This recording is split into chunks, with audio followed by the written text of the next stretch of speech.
This lesson is on doing some advanced things with dates using MySQL.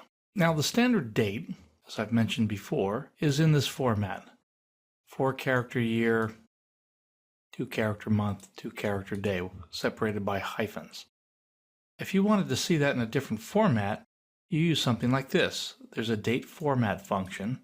I pass the publication date to it, and I say, I want to see month, day, year, with slashes.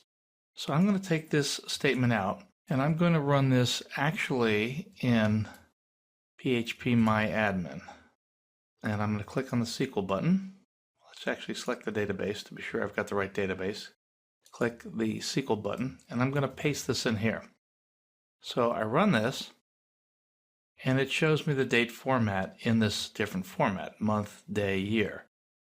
It doesn't really show me a lot there, so if I go back to the SQL tab, and I put at least the title in there, title, comma, and then I run it, then I can see the book title and the date format for the publishing date in a format that I'd rather see. Nulls still stay nulls, but the format looks different. Now, we did not change anything internally. In fact, we can't. Internally, it stores it the way it wants to, and we don't care. All we care is about how we pass the date to the database for updating and how we see it. So if we don't like the default format, we can change it with this date format function that comes with MySQL. Now, you have to be careful whenever you use a function on a large table. It's processing this on a row per row basis. So everything that comes back from the where clause, either the whole table or a major portion of the table, is going to have that function operate on the row.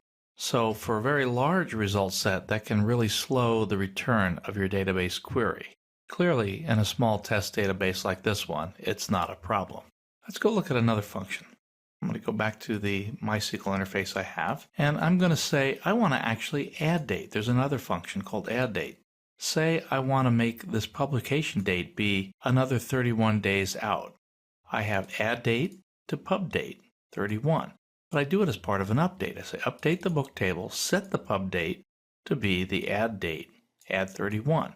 Essentially this says add 31 days to the pub date and then overwrite the pub date with that.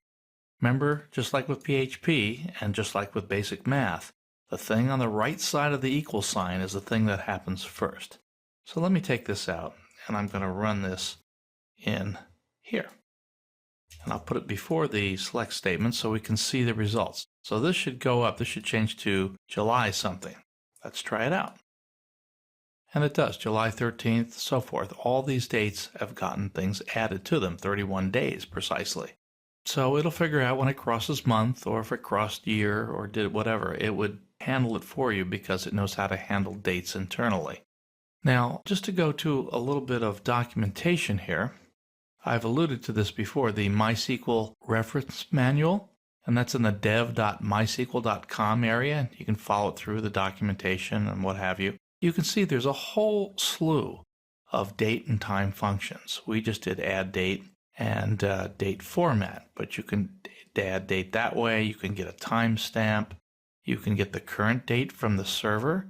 And if you do any programming where that's date dependent, it's much better to use a server date than a date dependent on a person's computer, because those can get messed up all the time.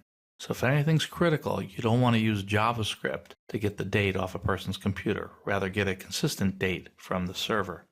So I encourage you to look at this. Look at the date and time functions if you have a need for it. Look at it in the MySQL manual online and play around with these functions. And you'll probably find a lot of things are already built in for you that you don't need to think about again.